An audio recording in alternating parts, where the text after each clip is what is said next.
तो हेलो दोस्तों, कैसे हो आप सब लोग। आप सबका एक बार फिर से स्वागत है हमारे YouTube channel the Indian saga पर। तो आज हम सीरीज का मोहम्मद सबके लिए सीरीज का 12वां पार्ट करने जा रहे हैं। और मैंने आपसे कमेंट्स में कहा था कि हम 3-4 पार्ट करेंगे, पर नहीं कर पाए क्योंकि आज तीज थी। और उसी के चक्कर में हम पतंग उड़ाने मैं चला गया और थोड़ा इधर उधर तो घूमने चले गए, तो थोड़ा सा तभी नहीं बना पाए। तो कोई नहीं, अब करेंगे कंटिन्यूसली। और आपसे एक बात और भी करनी थी कि लास्ट वीडियो जो मैंने अपलोड करी है कि इस्लाम लेकिन क्यों में, तो मैंने पहले ही कहा था कि आप या तो उसे पूरी सुनना, और कुछ उसके अंदर कईयों को थोड़ा वो जो ऑब्जेक्शन था वो मैं इसलिए कह रहा था कि ये बड़े सेंसिटिव टॉपिक्स हैं, तो हमें उस पर जाना ही नहीं है। क्योंकि उसके अंदर जब किसी एक चीज के बारे में कुछ भी बोला जाएगा, कुछ भी, हमें उस पर जाना ही नहीं था। हमें हमने जाना था अपनी, जैसे हमने कहा था हम जिस यात्रा पर है, हमें इस हिस्ट्री को जानना था। हमें इस पूरे प्रॉपर हमें कुराने पाक में और सब चीजों में, तो हमें उस ज्ञान को जानना था, हमें उस यात्रा पर चलना था। तो आप लोग आगे से जो भी सजेशन करें तो ऐसी वीडियोस पे ना करें कि जिसमें किसी टाइप की बहस में या कंट्रोवर्सी में तो पड़ना नहीं है। तो मीन्स हमें सेंसिटिव टॉपिक्स पे जाना ही नहीं है कि जो पॉलिटिकल चीज को थोड़ा सा वो करते हो। तो हम जिस यात्रा पर हैं हमें उसी पे ही चलना है, सीधा सीधा। तो बाकी बातें तो फिर पॉलिटिकल तो दुनिया कर ही रही है, और भी बहुत सारे लोग हैं जो बहसबाजी इन चीजों पर कर रहे हैं। तो अगर हमने बहसबाजी ही करनी होती तो फिर हम क्यों ही करते हैं ना। तो फिर आप भी हमारे साथ बने रहें और आप लोग हमें ऐसी वीडियो सजेस्ट करें जो नॉलेज को बढ़ाए। क्योंकि पहले से ही इतनी गलतफहमी है और ऐसी वीडियोस की वजह से और ज्यादा गलतफहमी पैदा हो जाती है। हम वही क्लियर करने यहाँ पर आए हैं, वही चीज जानने के लिए यहाँ पर आए हैं। तो क्योंकि इंसान तो गलत होते ही हैं, वो कहीं के भी हो। मैं हमेशा कहता हूँ इंसान गलत होते हैं, बट बेसिकली धर्म जो है वो गलत नहीं होते। तो इंसान को आगे गलत बना देते हैं। तो आपको हमें मैंने यही कहा था, माध्यम है पॉलिटिक्स का, सिर्फ और कोई प्रॉब्लम नहीं है।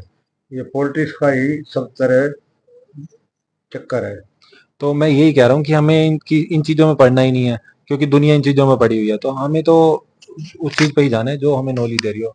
तो हम इस सीरीज को शुरू करते हैं और हम इन्हीं में ही रहेंगे। तो आप आगे से अच्छी वीडियोस हमें वो बताना, जिसके ऊपर सजेस्ट करना जिसपे हमें नॉलेज मिले। बस हम इसी पे ही रहेंगे। और हमने अपने अपने कहते हैं ना कि पगड़ी संभाल लेता तेन वो रवल की, तो हमें उस पे ही रहना है अभी। तो स्टार्ट करते हैं सीरीज का 12वां पार्ट। और आप सब हमारे साथ बने रहिए, लाइक सब्सक्राइब शेयर करते रहिए। जिस तरह से हमारा प्यार से चल रहा है, आप और हम लोग अलग ही यात्रा पर हैं। तो जरूरी नहीं कि संसार किस तरीके से चल रहा है, कौन किस धर्म से है, कौन कैसे है, ये मैटर नहीं करता। हम जिस तरीके से अब यात्रा हमने शुरू करी, तो हम उस यात्रा पर आगे बढ़ेंगे। और हम जितना प्यार फैला पाएंगे, जितनी हम शांति बना पाएंगे, लोगों के बीच का प्यार हम जितना बना सकते हैं, हमें तो अपनी वो करनी है ना। कहते हैं ना कि एक जंगल जल रहा हो तो एक चिड़िया चोंच में भर के पानी फेंकती है, वो अपने समर्थ अपनी ताकत के अकॉर्डिंग उतनी सेवा कर देती है। तो हम जितनी हम कर सकते हैं हम कर देंगे, वो करते करते हमारी जिंदगी बीत जाएगी। तो हमें उन चीजों का हिस्सा नहीं बनना जो गलत दिशा की तरफ ले जाए, जो बहसबाजी है, एक दूसरे को उल्टा बोलने की तरफ ले जाए। तो मेरा मकसद, आप अगर पिछली वीडियो अभी भी आपने कईयों ने पूरी नहीं सुनी तो उसको पूरा ही सुनना, क्योंकि मैंने उसमें भी यही बातें कर रखी हैं। आधी सुन के तो फिर समझ नहीं आती, इसीलिए मैंने कहा था पूरी सुनना। तो अभी हम स्टार्ट करते हैं मोहम्मद साहब के लिए पार्ट 12। तो कंटिन्यूसली रखेंगे और आगे हम जल्दी कुरान शरीफ की तरफ भी जाएंगे। और आप जो लोग उमेर सीरीज कह रहे हैं और यूसुफ सीरीज कह रहे हैं, वो भी हम जल्दी करेंगे। पर ये है ना कि एक तरह से नॉलेज इसमें तरीके से हो जाए तो ही हम दूसरी चीजों को स्टार्ट करेंगे। इसके साथ साथ हम बयान करते रहेंगे और अपना उन पे धीरे धीरे हम सीरीज पे पहुंच जाएंगे। फिर हमें अच्छे से नॉलेज लेनी है ना, ऐसे आधी भटकी नहीं, जैसे मैं पिछली उसमें भी कह रहा था। तो हमें प्रॉपर आप लोग हमारे साथ जुड़े रहिए, क्योंकि आप भी बार बार सुनेंगे तो आप भी और पक्के होंगे नॉलेज पे। और आपको जैसे मोहम्मद साहब के वो वचन थे, कैसे उन्होंने लोगों के साथ प्यार से, किसी कंडीशन में किसी और को उल्टा ना बोलते, कोई कैसे है, तब भी उन्होंने प्यार से वो किया। तो हमें भी ऐसे ही करना है, आपको भी ऐसे ही करना है। कभी भी किसी और के धर्म के लिए, किसी के लिए आपको गलत यूज नहीं करने कि जो क्लियर ही वर्डिंग बोल देते हैं, जैसे कि आपने कमेंट्स में देखा होगा, वो चीजें नहीं करनी। क्योंकि इसको वीडियो को हमारे भी सर्कल में लोग देखते हैं, अगर वो ऐसी चीजें पढ़ेंगे तो उनको थोड़ा सा लगेगा। तो अगर हम इंप्रेशन डालना ही चाहते हैं, जैसे कि इस्लाम लेकिन क्यों में क्या थे इंप्रेशन, तो अपनी इन बातों से ही डालना है कि भाई हम दूसरे पे इंप्रेशन डालें, ताकि वो हमें कहें कि हाँ, कि आप लोग सही, आपके पास सही, आपकी ऑडियंस अच्छी है, आपके व्यूअर्स अच्छे हैं जो कि अलग सोच रखते हैं। तो इसी से हम साथ साथ बने रहेंगे और प्यार से ही चलेंगे और आपस में मतलब कोई ऐसे नहीं करना। तो चले शुरू करते हैं 12वां पार्ट। अस्सलाम वालेकुम दोस्तों, कैसे हो? उम्मीद है कि सब खैरियत से होंगे। अल्लाह आप लोगों को ऐसे ही खुश रखे। सरकार दो आलम सल्लल्लाहु अलैहि वसल्लम की पूरी जिंदगी पर बनने वाली वीडियो सीरीज जिसका नाम मोहम्मद सबके लिए हैं सल्लल्लाहु अलैहि वसल्लम, उसका ये 12वां हिस्सा यानी पार्ट 12 है। थोड़ा हम रिकैप कर लेते हैं कि हमने 11वें हिस्से में क्या सुना। हमने 11वें हिस्से में सुना कि किस तरह हजरत खदीजा ताहिरा रजी अल्लाह तआला अन्हा ने हुजूर पाक सल्लल्लाहु अलैहि वसल्लम को निकाह का पैगाम भेजा और आपने उसको कबूल भी फरमाया। फिर दोनों का निकाह हुआ, चचा अबू तालिब ने निकाह पढ़ाया। निकाह के बाद हुजूर पाक सल्लल्लाहु अलैहि वसल्लम हजरत खदीजा का और हजरत खदीजा हुजूर पाक सल्लल्लाहु अलैहि वसल्लम का बहुत ख्याल रखते थे। फिर हमने सुना कि काबा को बनाकर चूंकि हजारों साल बीत चुके थे, इसलिए काबा की दीवारें काफी पुरानी हो चुकी थी, इसलिए उसके गिरने का डर भी लग रहा था। फिर सब ने मिलकर मशवरा किया और तय किया कि काबा को शहीद करके दोबारा तामीर किया जाए। चूंकि काबा से सब बेहद मोहब्बत करते थे, तो सब चाहते थे कि इस मुबारक काम में सबका हिस्सा लगे, इसलिए सब कबीले और खानदान वालों के जिम्मे एक एक दीवार का काम दे दिया गया और इस तरह काबे की तामीर का काम शुरू हो गया। ईंटें और पत्थर जमा होना शुरू हो गया। उस वक्त आप सल्लल्लाहु अलैहि वसल्लम की उम्र 35 बरस की थी और आपने भी इस मुबारक काम में बढ़ चढ़कर हिस्सा लिया। चलिए अब आगे सुनते हैं। काबा के तामीरी काम के लिए कुछ इमारती स्पेशल लकड़ियों की भी जरूरत थी ताकि काबा की तामीर मजबूत और उम्दा हो। मगर मक्का वालों के सामने यह उलझन थी कि ये सब सामान और लकड़ियां लाए तो कहां से। फिर उन्हें मालूम हुआ, किसी ने बताया कि जद्दा के समंदर के किनारे एक जहाज आकर लगा है जिसमें बहुत सारी वो स्पेशल और इमारती लकड़ियां मौजूद है, उस पर लदी हुई है। कुरैश का तो मसला हल हो गया, इसलिए कुरैश के एक सरदार वलीद बिन मुगैरा फौरन जद्दा पहुंच गया। उसने उस जहाज वाले से मुलाकात की। उसका नाम बाकूम था। वो खुद भी उस तामीरी काम का बहुत बड़ा माहिर था। मुगैरा ने उससे बात करके उससे लकड़ियां भी ले ली और उसे इस बात पर तैयार भी कर लिया कि वो हमारे साथ चलकर मक्का में काबे की तामीर में हमारी मदद करे। इस तरह मक्का वालों की ये मुश्किल भी हल हो गई। बहरहाल जब सब सामान जमा हो गया, यानी ईंटें, पत्थर, मिट्टी और जो तामीराती लकड़ियां, जो स्पेशल लकड़ियां हुआ करती थी, फिर तामीर करने वाले मेमार, मिस्त्री वगैरह सब जमा हो गए। जब सब काम पूरे हो गए तो अब बात आई कि काबे की जो पुरानी दीवारें थी उसको गिराएगा कौन। किसी की हिम्मत नहीं हो रही थी। हालांकि सब बुत परस्त थे, बुतों की पूजा करते थे, अलग अलग खुदा थे, लेकिन उनके दिल में काबे की अल्लाह तबारक व तआला ने इतनी मोहब्बत डाली थी कि जब काबा की दीवारें गिराने की बारी आई तो किसी की हिम्मत नहीं हो रही थी कि वो काबे की दीवार को गिराने के लिए उस पर कुदाल मारे। और कोई भी, किसी के अंदर इतना हौसला नहीं था कि वो जाकर दीवारें गिराने की पहल कर सके, क्योंकि सब डर रहे थे कि कहीं खुदा हमसे नाराज ना हो जाए। फिर वलीद बिन मुगैरा खुद आगे आया और लोगों से कहने लगा, ये दीवारें गिराकर तुम काबे की मरम्मत, रिपेयरिंग करना चाहते हो या इसे ऐसे ही रखकर बिल्कुल खत्म करना चाहते हो? लोगों ने कहा कि नहीं नहीं, हम तो इसकी मरम्मत, इसकी रिपेयरिंग करना चाहते हैं। तो मुगैरा ने कहा, फिर डरते क्यों हो? खुदा हमसे नाराज नहीं होगा क्योंकि हमारी नीयत अच्छी है। मगर इतना बोलने के बाद भी लोगों की हिम्मत नहीं हुई कि वो काबे के ऊपर कुदाल चलाए। फिर लोग आपस में ही बातें करने लगे कि इसे कौन गिराएगा, कौन शुरू करेगा, कौन पहल करेगा। जब मुगैरा ने देखा कि किसी की हिम्मत नहीं हो रही है तो मुगैरा ने ही खुद कुदाल उठाई और काबे पर चढ़ गया और ढाने का काम शुरू किया। लेकिन मुगैरा ने भी वो ढाने से पहले, इन्हीं कुदाल मारने से पहले वहीं पर खड़े खड़े अल्लाह से दुआ की कि ए अल्लाह मुझे और हम सबको हर मुसीबत से बचा, इसलिए कि हमारी नीयत भलाई की है, हम अच्छे के लिए काम कर रहे हैं, हम इस काबे को बचाने के लिए, उसकी हिफाजत के लिए हम ये कुदाल मार रहे हैं। ए अल्लाह तो हमारी हिफाजत फरमा और नाराज ना हो। उसके बाद मुगैरा ने कुदाल मारी और हजर अस्वद की तरफ से कुछ हिस्सा तोड़ा, मगर लोगों को फिर भी इत्मीनान नहीं हुआ, किसी ने काम शुरू नहीं किया, बल्कि लोग ये कहने लगे कि हम रात भर इंतजार करेंगे, अगर काबे की दीवार गिराने के बदले में और उसकी वजह से मुगैरा पर खुदा का कोई अजाब नाजिल हो गया तो हम तामीर और रिपेयरिंग नहीं करेंगे, बल्कि काबा को यूं ही छोड़ देंगे, और अगर मुगैरा को कुछ नहीं हुआ तो हम समझेंगे कि खुदा हमसे नाराज नहीं है, फिर हम भी काम करेंगे और हम भी दीवारें ढाएंगे। इस तरह उस दिन तो लोगों ने काम ही बंद कर दिया और लोग सारी रात इंतजार करते रहे कि मुगैरा का क्या हश्र होता है, कहीं वो धस के तो नहीं मर जाएगा, कोई बीमारी तो उसको नहीं लग जाएगी, या आसमान से पत्थर तो नहीं गिरेंगे। लोग सारी रात इंतजार करते रहे।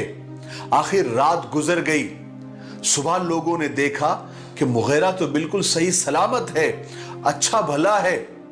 तब जाकर लोगों को इत्मीनान हुआ और लोग समझ गए कि खुदा हमसे नाराज नहीं है।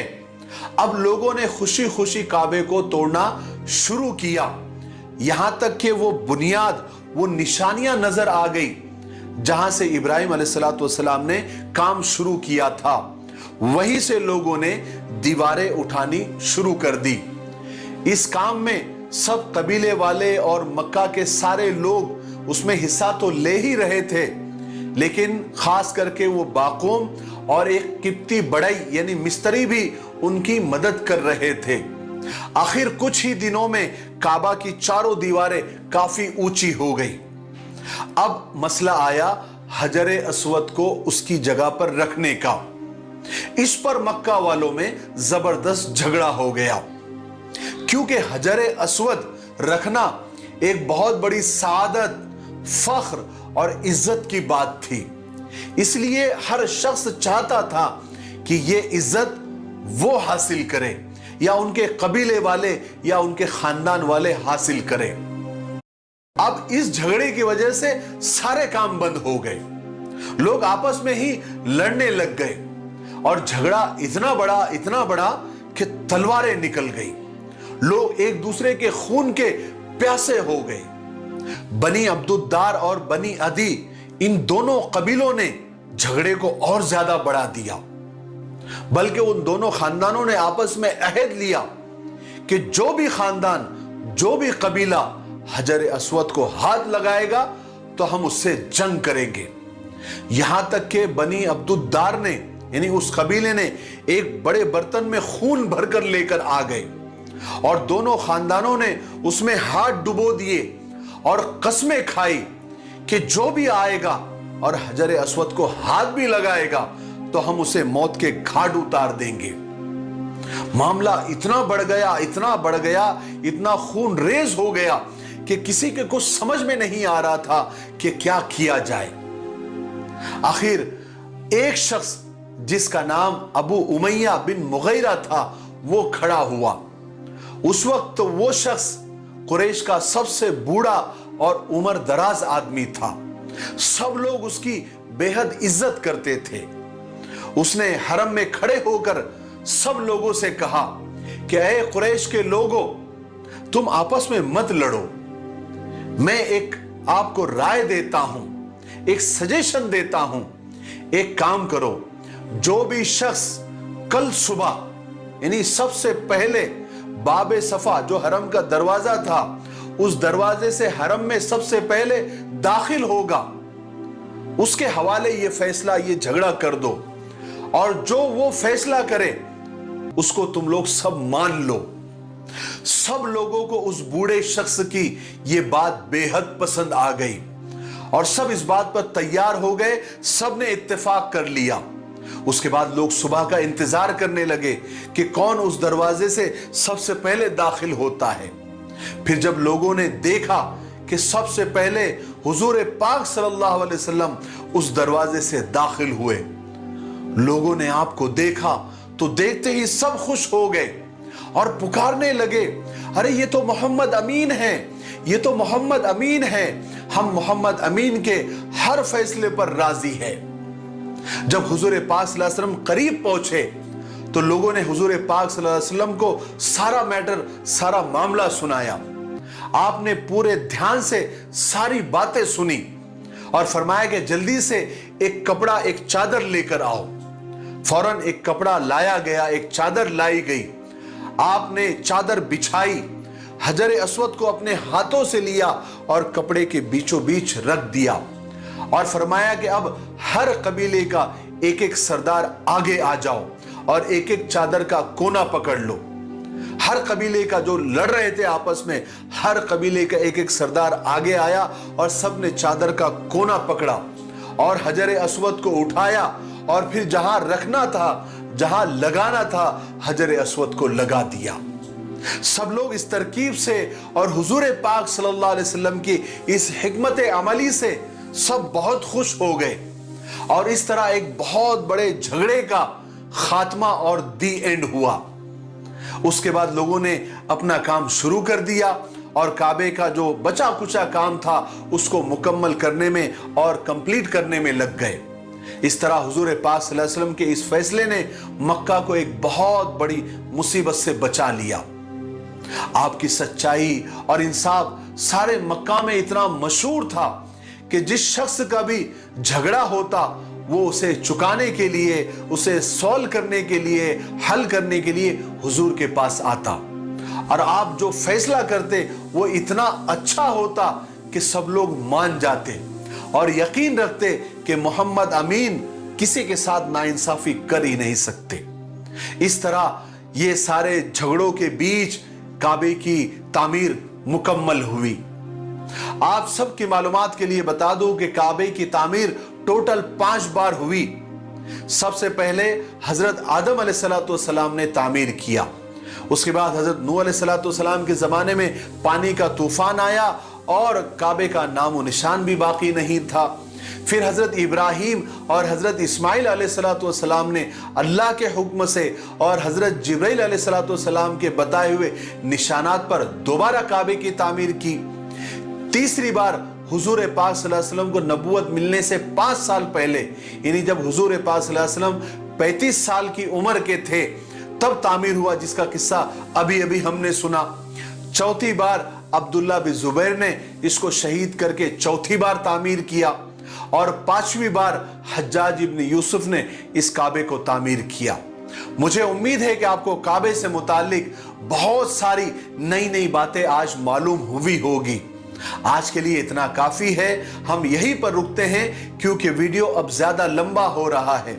हम 13वें हिस्से में सुनेंगे कि हुजूर पाक सल्लल्लाहु अलैहि वसल्लम को नबूवत कैसे मिली, यानी हुजूर पाक सल्लल्लाहु अलैहि वसल्लम नबी कैसे बने, वही कैसे आनी शुरू हुई और जिब्राइल अलैहिस्सलाम से मुलाकात वगैरह हम सब 13वें हिस्से में इंशाअल्लाह तफसील से सुनेंगे।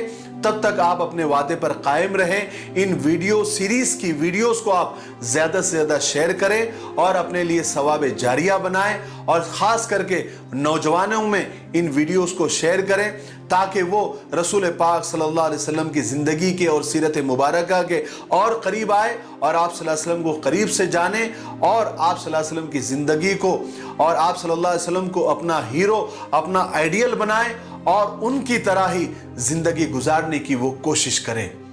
मेरे लिए, पूरी उम्मत के लिए और पूरी इंसानियत के लिए खैर और भलाई की दुआ करते रहे। अस्सलामु अलैकुम व रहमतुल्लाहि व बरकातुहू। तो दोस्तों ये था सीरीज का 12वां पार्ट। तो अच्छा था, इसी तरह की वीडियोस ही अच्छी लगती हैं कि जिसमें सुनते ही सिर्फ ये समझ आए कि कैसी शिक्षा मिल रही है हमें। तो आप बताओ कि आपको कैसा लगा कि जिस तरीके से मोहम्मद साहब ने मतलब उनके बीच का, जैसे एक बड़े होने के नाते एक मतलब अपना मतलब दिखाया कि भाई कैसे भाई इस क्लेश को मतलब खत्म किया जा सकता है, इस लड़ाई को। और कैसे मतलब कि आपकी इच्छा होनी चाहिए, आपके दिल के अंदर जो वो है कि जैसे उन्होंने सोचा कि काबे को हम ध्वस्त कर देंगे तो उसमें पाप ना लग जाए उन्हें। तो लेकिन जब दिल में मतलब उसको बेटर करने की किसी भी चीज को, प्रकृति में किसी भी चीज को, आपके मन में अच्छाई है मतलब उस चीज के प्रति, तो मतलब परमात्मा जानता है, तो आपको किस चीज का पाप लग सकता है? कुछ भी नहीं। तो आप अपने व्यू बताओ कि जिस तरह से सीखने को मिला आपको। नहीं, वो लोग जो काबे को गिराने में डर डर रहे थे, उनका डर भी अपने आप में एक जायज था। हाँ, जायज था, बिल्कुल ऐसा होना भी मतलब कि ये नहीं, क्योंकि उनका वहाँ के प्रति उनकी आस्था बहुत चाहिए। ज्यादा क्योंकि इस थी। तरह की चीज पहले हुई भी नहीं ना। वहाँ के लिए उनकी आस्था बहुत ज्यादा थी, तो वो उसको गिराने में डर भी रहे थे। और जब किसी ने उनको बोला कि भाई तुम डरो नहीं, जब एक चीज का दोबारा निर्माण करना है तो पिछली चीज को जाहिर सी बात है कि हाँ, उसको अच्छा तो बनाना है ताकि हाँ गिराना ही पड़ेगा।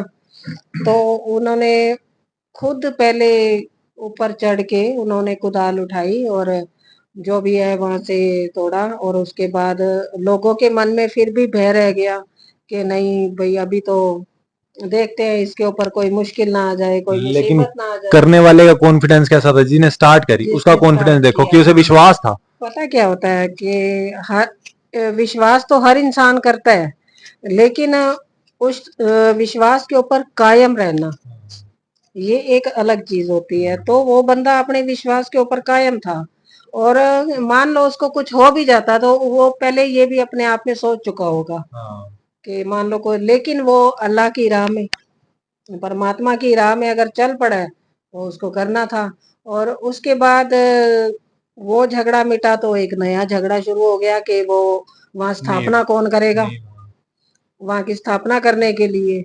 तो उनके पास जब फैसला नहीं हो रहा था तो कहते हैं ना कि कोई अल्लाह का बंदा ही होता है, परमात्मा का बंदा होता है जो ऐसे ऐसे झगड़ों को निपटा सके। वहां खूंखार झगड़ा हो रहा है, कैसे खून से भरे हुए टब ले आ रहे हैं या कुछ। तो इससे एक मैसेज ये भी मिलता है कि अगर हमारे आसपास भी ऐसी चीजें हो रही हो तो हम लोगों को खुद उस, अगर हम आप उनको अपना आइडियल मान रहे हो, क्या नहीं, जैसे उन्होंने कहा कि अगर आप उनको अपना हीरो मान रहे हो तो उनके अगर कदमों पर आप नहीं चल पाओगे। आप ये वहां अगर कुछ ऐसा हुआ है तो वहां कंडीशंस को देखते आप ये नहीं सोचते कि हम इस चीज को बिल्कुल खत्म कर दें, हम वहां पे सेवियर बन के मतलब मतलब उनको क्या प्रोटेक्शन दे, और हम इस चीज को खत्म कैसे करें। ये चीज अगर हम नहीं करेंगे तो फिर आइडियल होने का क्या हमें फायदा।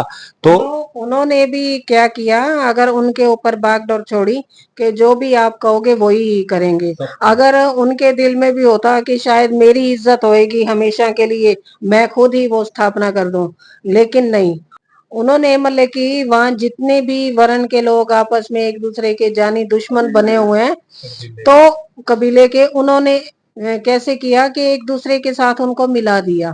कितना अच्छा इंतजाम किया कि एक चादर के ऊपर रख दो, सभी हाथ लगा लो। सभी ने हाथ लगाया तो सबका एक साथ उन्होंने जो मिलान कराया, अपने आप में बहुत अच्छी मतलब की चीज लगी है। वही बात है जो कह रहे हैं वो बिल्कुल सही है। तो वही है क्योंकि ना, जो इंसान परमात्मा के बनाए हुए मार्ग पर चलता है, उसके हुक्म के अंदर चलता है, तो उसको किसी चीज का इस दुनिया में किसी चीज से डरने की जरूरत ही नहीं है। तो वही बात है जो मैं मैसेज पीछे कह रहा था। तो मैसेज यही यही हमें सीखने को हर पार्ट में, क्यों मैं कहता हूँ कि इस यात्रा पर चले तो इससे सीखना है हमें। सिर्फ सुन लिया तो ये मतलब नहीं है कि भाई आगे निकल गए, हमने ये कह दिया कि अच्छी वीडियो बस। लेकिन अगर हम उनसे सीखे क्या है, या उसको आज के माहौल के हिसाब से हम कैसे ढालते हैं अपने जीवन में, अगर वो नहीं कर सकते तो फिर हम उन्हें आइडल कैसे मान सकते हैं? अगर उन्हें आइडल मान के उनकी शिक्षा ये है तो उनकी शिक्षा को हमें आज आस पड़ोस में जहां भी हम रह रहे हैं हर जगह उसे हमें अच्छे से निभाना है। कि हम शांति बनाए रखने में हम उसका हल कैसे निकालते हैं, कंक्लूजन कैसे निकालते हैं कि वो चीज बच जाए, किसी का भी नुकसान ना हो, सबकी इज्जत रखी जाए और ज्यादा क्लेश या लड़ाई झगड़े ना बढ़े, जिससे किसी भी जगह का नुकसान ना हो, आपस में प्यार मोल बना रहे। तो ये मैटर करता है, ये शिक्षाएं लेनी होती हैं। तो आप बताओ। इंसान जब ऐसे समय पर बहुत ज़्यादा पैनिक या बहुत ज़्यादा सोचते हैं ना, तो हमेशा काम ही खराब होता है। हमें हमेशा मन को शांत रखना चाहिए। आप जिसे मान रहे हैं, आप जिसे जिन्हें ऊँची पदवी दी है, अगर आप उन्हीं की बात नहीं मानेंगे, मन को शांत नहीं कर विश्वास ऐसी चीज़ है, या तो आप पूरी तरीके से कर सकते हैं या फिर आप कर ही नहीं सकते। आधा-अधूरा विश्वास कभी भी किसी के लिए फ़ायदेमंद नहीं होता। तो जहाँ विश्वास किया है, वहाँ अपने मन को शांत रख के उसी आइडियल को आप फ़ॉलो कर रहे हैं, तो उसे पूरी अपने जीवन तरीके में डाल हाँ, लें, उसे जैसे कि अपने हम जीवन में ढालें। तो ये ज़रूरी है। तो तो तो इसी तरीके से प्यार मोहब्बत के साथ आगे बढ़ते रहेंगे। तो वही बात है जो मैं कहता हूँ, बहस नहीं होनी चाहिए, सिर्फ एक दूसरे के साथ टॉपिक पर डिस्कस होना चाहिए, एक दूसरे से नॉलेज शेयर करनी चाहिए, हमारे थॉट्स हमारे क्वेश्चन के आंसर होने चाहिए, आपके क्वेश्चन के आपके जो भी वो चीजें हम उन्हें समझेंगे तो आप भी हमें समझें, और इसी तरीके से प्यार से आगे बढ़ते रहेंगे। अगर यही करने के लिए तो हमने ये चैनल स्टार्ट किया था, या मतलब इस तरह के हमने नॉलेज के लिए आगे बढ़े थे आप सबके साथ, आप सबका प्यार मिल ही रहा है। तो इसी तरीके से आप हमारे साथ जुड़े रहिए, लाइक सब्सक्राइब शेयर करते रहिए, और कमेंट्स में जरूर बताना कि हमारी बातें आपको कैसी लगी और आपको क्या शिक्षा मिली इस पार्ट से, ये भी आप जरूर बताना। और जैसा उन्होंने कहा कि शेयर करते रहना, तो शेयर करते रहिए दबा के, ताकि सब तक प्यार से पहुंचे वीडियो, ताकि सब इस चीज को एक्सेप्ट करके शांति से जी पाए। अभी के लिए इतना ही, थैंक यू।